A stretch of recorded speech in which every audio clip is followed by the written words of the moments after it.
efectos de la reforma laboral y creemos que hay materia suficiente para ello. El origen de la reforma en su propia introducción venía a manifestar que era para contribuir al crecimiento del empleo y su calidad, reducir la temporalidad, incorporar más flexibilidad para evitar que los ajustes empresariales destruyeran empleo y modernizar la negociación colectiva. Nada de todo eso se ha cumplido, pero sí se han cumplido los auténticos objetivos ocultos que interesaban a la COE y a los acreedores de la deuda, con las recomendaciones emitidas en ese tiempo por el Fondo Monetario Internacional y el propio gobernador del Banco de España. Lo cierto es que se aumentaron las causas para el despido procedente, se ha abaratado el despido, se ha destruido empleo de calidad, se han devaluado los salarios, se ha precarizado el empleo y hay más pobreza. Se ha deteriorado la negociación colectiva y debilitado la fuerza vinculante de los convenios, aunque la sentencia del Tribunal Supremo ha venido a impedir uno de los atropellos de la reforma al pretender anular la prórroga automática de los convenios en el supuesto de no ser renegociados. Desde la aplicación de la reforma laboral se ha destruido empleo de calidad y sustituido, en su caso, por empleo precario y con bajos salarios, cuando no ha facilitado la deslocalización de empresas en busca de mano de obra más barata. No solo se ha cumplido con la previsión de reducir la temporalidad, sino que, por el contrario, los contratos indefinidos se han reducido en este periodo en un 30% desde el inicio de la reforma. Con el incremento de contratos a tiempo parcial, que llega al 16,4%, se han incrementado sustancialmente las horas extraordinarias trabajadas y no declaradas e incluso no cobradas en algunos sectores, especialmente en el sector de la hostelería y en el del turismo. Esto lo saben perfectamente la gente que trabaja en estos sectores. La población ocupada se ha reducido en 331.000 personas. Es cierto que es la afectada también por la emigración, especialmente de los jóvenes.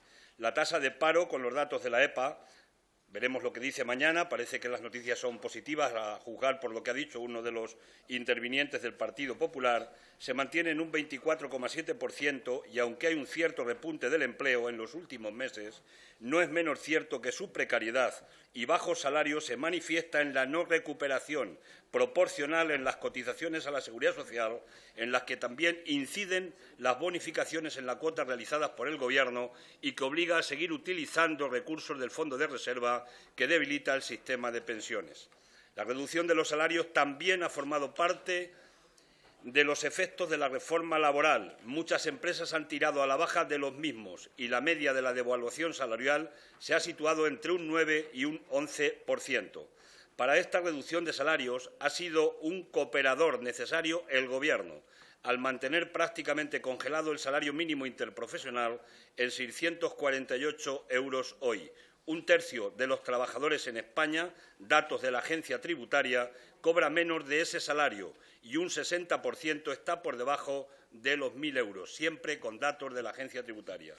Así, un 10% de trabajadores con contratos a tiempo parcial están bajo el umbral de la pobreza y ya se les conoce popularmente como trabajadores pobres con contrato.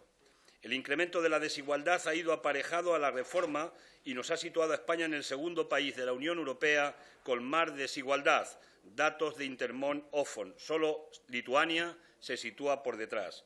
Ha aumentado el número de familias sin ingresos en casi 100.000, llegando en este momento a un total de 770.000 personas, familias sin ingresos. Con datos de la EPA, se ha reducido 10 puntos la cobertura al desempleo, pasando en el periodo comparado del 51,3% con protección a solo el 40%, debido a los salarios bajos y a los recortes sistemáticos en los años precedentes. La inseguridad y la desigualdad se han instalado en la sociedad.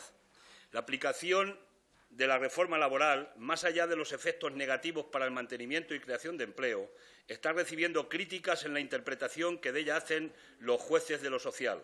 Declaraciones de hace un par de años de la ministra de Empleo y Seguridad Social, como esas que decía «temo más a los jueces que a los hombres de negro», hasta informes y notas de la Comisión Europea, del Banco de España o del Fondo Monetario Internacional dan fe de lo anterior. Como viene a denunciar Jueces para la Democracia, parece que se pretende eliminar el control judicial sobre el poder empresarial y una forma de ello, ante una ley que está llena de lagunas y contradicciones, puede estar en la presión a los magistrados y magistradas que han llegado a considerar nulos determinados expedientes de despido de trabajadores, como el caso de Coca-Cola, que es uno de los más emblemáticos y que están exigiendo sencillamente el cumplimiento de una sentencia. En fin, entendemos que hay materia suficiente como para que el presidente del Gobierno comparezca, nos explique qué medidas va a adoptar para que se cumplan los objetivos de la reforma, que era crear empleo, reducir los niveles de precariedad, no bajar los salarios, que es lo que ha creado, en definitiva, la reforma laboral. Muchas gracias, señora presidenta. Muchas gracias, señor Lara.